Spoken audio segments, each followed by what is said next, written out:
Hey everybody, this is Maddie with Altcoin Buzz. Hope you're doing well out there in the Altcoin Buzz army. We're going to run through a series of stories today. We're still talking about the biggest story from yesterday, which is the fact that the SEC came out and pretty much declared officially that Ethereum will not be considered a security. We already know that Bitcoin is not considered a security by the SEC. So that's been very good news for the space. We're going to talk as well about EOS. So yes, their mainnet has launched and now they've just reached that 15% minimum in terms of their voting community. So that's been achieved very recently. We're going to discuss that. Thomas Lee of Fundstrat is back in the news talking about Bitcoin futures and what that means for the current state of the market. And then you have Western Union that's been experimenting with Ripple XRP, and they're apparently not too pleased with the experiment that they've just gone through. But we're going to begin with this article by Licia on altcoinbuzz.io. Former Trump strategist thinks cryptocurrencies can disrupt American banks. So we're talking about the ever controversial Steve Bannon, the former chief strategist to President Donald Trump and ex-member of the arch-conservative news site Breitbart News, has decided it's time to join the cryptocurrency craze. And apparently he has ambitions of his own to create what he calls a deplorable coin, reports the New York Times. So Steve Bannon and the New York Times are not exactly friends. Bannon is an interesting guy, I would say. Hopefully that's not too controversial, but he's previously been in the military. He's previously been on Wall Street as a banker. Of course, now he's been in politics. He's also had a media background. And he's always been that kind of anti-establishment type, especially as he became more popular in the political scene. He's a very anti-establishment kind of individual. I don't think he wants to burn it all down. He's not an anarchist, but he certainly wants to reform some of the ways that things are done in politics, economically. And in that sense, I feel that it's a reasonably good fit. He does kind of fit the mold of a crypto sort of libertarian in that sense. So it's an interesting story. I don't really know what the point of this deplorable coin is because, yes, it's known that he's big on Bitcoin. He's into cryptocurrencies. That's fine, but according to the New York Times, he's cautious about going into details about himself, about some of these new projects. Yes, he's a controversial figure. He is coming out and talking about this deplorable coin, right? And the name is a nod to a Hillary Clinton comment, her description of Mr. Trump's supporters as a, quote, basket of deplorables back during the 2016 election cycle. The New York Times talks about how Bannon's decision is far from shocking because cryptocurrencies are ostensibly similar to the American Tea Party. They break the old rules, they exist on the periphery, and they pose a challenge to the powerful figures and institutions that have long called the shots. That's kind of in line with the description I was providing by Bannon. So I like the fact that he's involved in cryptocurrency, to be honest. I don't know that the deplorable coin is something that's necessary or what is that going to bring to the table. It sounds like a little bit of marketing as opposed to really tight, exceptional technology. But let's see what happens. Alicia goes on in further details to describe his intentions and his plans. You can read about that. And there's some other prominent individuals out there, individuals from the world of business and media and hedge funds and all kinds of things. So just as a reminder, you have the CEO of Lazard, Ken Jacobs. You have the CEO of Saudi-based digital payment solutions, Paytabs, Abdul Aziz Al Juf, and they're both very, very enthusiastic, very pro-Bitcoin. Dan Morehead, the founder of Pantera Capital, he says that the crypto market cap is going to be $40 trillion in a few years, so not too far down the road. And Spencer Bogart, CEO of Blockchain Capital. So all these guys are quite bullish on Bitcoin. And I suppose Steve Bannon can now be lumped into that basket, not a deplorable basket, hopefully, but that's his crowd. So you can read more about this. You can take a look at, of course, his website where he comes from, Breitbart News. Yeah, pretty far-leaning site, to be fair. New York Times, who's not a fan of Breitbart, but they do cover him. So Stephen Bannon buys into Bitcoin. You can read more about that story here. It's interesting how the political world sometimes collides with the world of crypto and economics and that kind of thing. This is just a reminder of Licia's article, Buy Bitcoin, You Will Make Money, says Morehead from a little while ago, a little over a week ago. And Spencer Bogart says, Forget Others, Buy Bitcoin, from May 26, also by Licia. Today, guys, we're not going to go over everything that we discussed yesterday. We put out a dedicated video yesterday about Ethereum not being listed as a security. So the SEC has come out very publicly and confirmed that at the Yahoo All Markets Summit.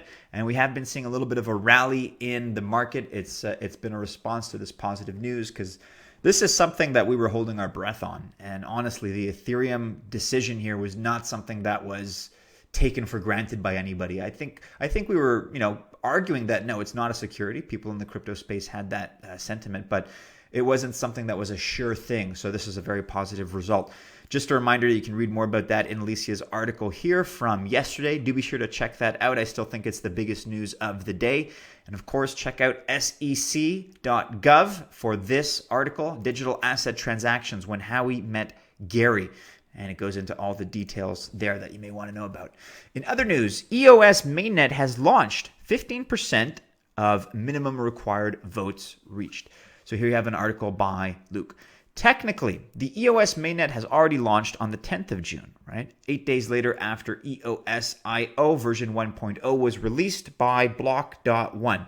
For the mainnet to be activated, however, you need 15% of the total token supply, which had to be used to vote on block producer candidates. Without reaching 15%, which is about 150 million tokens, the mainnet could not go live. But finally, today, the required 15% of the votes has been reached, making it possible for the EOS mainnet to be activated. So pretty good news. And this took a little while, but what you have here is a consensus basically solution built into the way that EOS runs its network. And there was a delay because it's not something that happened immediately. There was a little bit of a delay as far as people getting this organized because, as it states here, as Luke states, unfortunately for EOS holders, the voting process has been a little bit slow, as most users neglected to stake their tokens. One theory for EOS holders to neglect to vote has been that the voting process was a bit complicated, with users fearing that they would accidentally expose their private keys in the process. So it's not the most accessible thing in the world. And on top of that, it was slow going until on Thursday afternoon, block producer voting suddenly passed 10%, the 10% threshold, probably because on Wednesday, Bitfinex, the fourth largest EOS exchange, open its own voting platform to allow traders holding EOS on the exchange to vote on whether Bitfinex should temporarily stake token balances on behalf of its users. And then in just a matter of hours after that, the 15% threshold was reached. So it happened relatively quickly after Bitfinex got involved. So pretty good news for EOS. Not that anybody was not expecting them to reach this 15%, but that's good news. So if you're an EOS holder, if you're bullish about its future, if you're passionate about what they're trying to accomplish, leave a comment below. We'd love to hear what you think about EOS as somebody that's involved in this space and as an investor. And of course, we're going to link to these articles and these websites below. So on Block.one, EOS.io 1.0 release. And you can read more about EOS here. All kinds of news related to EOS on CCN. And in other news by Luke, Fundstrat's Tom Lee, Bitcoin futures fueling gut-wrenching declines. So on June 14th, Bloomberg reported that according to Tom Lee, head of research at Fundstrat Global Advisors, the decline of Bitcoin price is the result of the expiration of Bitcoin futures. The Bitcoin drop of 20% earlier this week has been the result of future contracts ending and holders pushing down the price for some handsome profits. So, I don't know. Thomas Lee is, I think he's a good mind. He's a good analytical mind. It's difficult to anticipate any of these trends. We're in such an irrational market. And I got to say, I think Tom Lee lost a little bit of credibility, more than a little bit, when he said that Bitcoin was going to soar 70% in 1 week following consensus. And not only did that not happen, but the retracement has been significant in the other direction. So not that anybody can predict the future, but I've stopped putting a whole lot of stake in what Thomas Lee has to say. And maybe the lesson is that you cannot really predict anything beyond the long term. And even the long term can be difficult, right? But in this case, Thomas Lee's contention is the fact that on average, you do see a drop with futures of 18% 10 days before the preceding expiration is seen on average. So that tends to be the case here, as he's suggesting with Bitcoin. So Thomas Lee wrote, Bitcoin sees dramatic price changes around CBOE futures expiration, We compiled some of the data, and this indeed seems to be true. So he called this a gut-wrenching weakness, referring to the recent drop in Bitcoin, which went down as much as 20% earlier this week, possibly due to some of these expirations of the futures. And at the same time, Lee wrote, quote, inflows into crypto have been insufficient, noting there's more net supply this year amid initial coin offerings, mining rewards, and capital gain taxes, while absorption has been hampered by slow progress on creating institutional tools. The progress has been slow on creating those, yes, although the news has been steady. So that's almost the paradox, right? The institutional news has been pretty good, but we are waiting for them to get in on the game and get involved, get active. So I agree with Tom there. If you want to read more about Fundstrat Global Advisors, we're going to link to their website here. And this article on Crypto Compare, what are Bitcoin futures, options, and CFDs? So you can read a little bit more about the technical aspects of what those are specifically. And in our final news story today by Garrett, Western Union not happy with results from its XRP trial. Now, this is really something, and I'm not talking about Garrett, I'm talking about what Western Union is saying. I'm very skeptical of what's written here, of the comments that have been put forward by Western Union, and I'll explain why in a moment. So the Western Union Company is an American financial services company. They performed a trial using XRP, X-Rapid blockchain tech, and are not satisfied with what they are seeing. So Western Union is the largest money transfer service in the world. The service shocked the crypto world in February this year when it announced that it would be trialing Ripple's XRP cryptocurrency to see if it could make money transfers faster and cheaper. So what's the result of this? 5 months later, the CEO has come out and he's made a couple of public statements. He's done a couple of public interviews. His name is Hikmet Ersek. And he's basically told people that they've not seen any significant improvements when using Ripple's blockchain technology. So he quotes, "The practical matter is that it's still too expensive. We are always criticized that Western Union is not cost efficient, blah, blah, blah. But we did not see that part of the efficiency yet during our tests." So I don't know about this, guys. I don't know if this was a licensing deal, if they had to perhaps pay out an agreed upon percentage in the form of, I don't know, what would it be called? Royalties or whatever you want to call it. But a licensing fee, in other words, to use the Ripple tech. Maybe that was eating up some of the efficiencies. Maybe that was a cost that was rendering this less efficient than it could have been had it been provided at cost. I don't know. But this to me doesn't make sense because you have different people that are weighing in on the issue. So Ripple, for example, quickly responded. So Senior Vice President of Product, Ashish Birla, pointing out that Western Union has only performed 10 transactions with XRP. So there's no economies of scale to speak of here. And when you talk about 10 transactions, how much have you really invested? How much have you actually experimented if you've only gone through this 10 times? And maybe those are small transactions for all we know. So Birla stated that if Western Union were to fully convert to using X-Rapid for payments, that the company would see at least a 50% reduction in costs. But Ersek told Fortune that he didn't want to end the trial just yet, so they're going to keep going with it. He says that the company is still considering using XRP for settlement purposes, but only if XRP can show some cost efficiency improvements in further testing. I don't understand where Western Union gets off criticizing XRP for cost efficiency.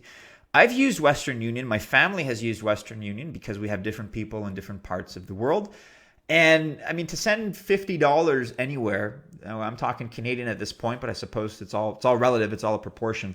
But you send $50 anywhere in the world, and that costs you a good $5 just for the privilege of being able to use that service.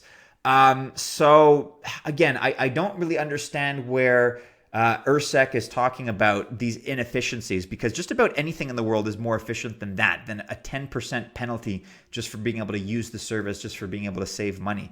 If I want to use cryptocurrency, and really whether it's Ripple or whether it's another form, sending it in the form of what is effectively an email for pennies on the dollar, much less than pennies on the dollar, in fact. Just about anything is more efficient than Western Union's business model. So I see this as the old guard, this institutional kind of legacy, this dynasty company, right? It's only used the service 10 times. It's only availed themselves of the XRP service in 10 instances. And I think they're putting this out strategically. They want to distance themselves from this because XRP represents, and other cryptocurrencies represent, the end of their business model. They cannot go forward. I mean, unless they fully integrate, that's one way to do it, but then they're going to lose a lot of their profits. I mean, they milk their customers with ridiculous fees, with ridiculous percentages. Their margins are absurd. So yes, cryptocurrency is superior. Ripple seems to be superior. I don't understand where these comments are coming from that it's not efficient. And I think that Western Union is just protecting itself and making sure that they have ongoing revenue streams moving forward. They want to distance themselves from this newfangled tech and continue pocketing customers' money for as long as possible. In one sense, I can't blame them, but I read right through this. I think it's absolute BS, pardon my French. But you can read more about this here on Fortune. So Western Union is testing Ripple and XRP for money transfers.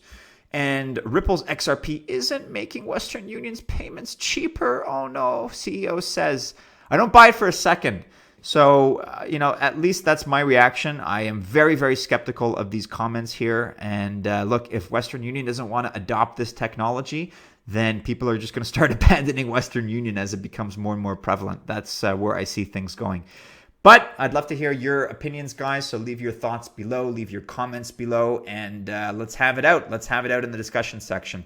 Besides that, guys, make sure you're following Altcoin Buzz News on Twitter to be alerted to the latest goings on in the crypto space.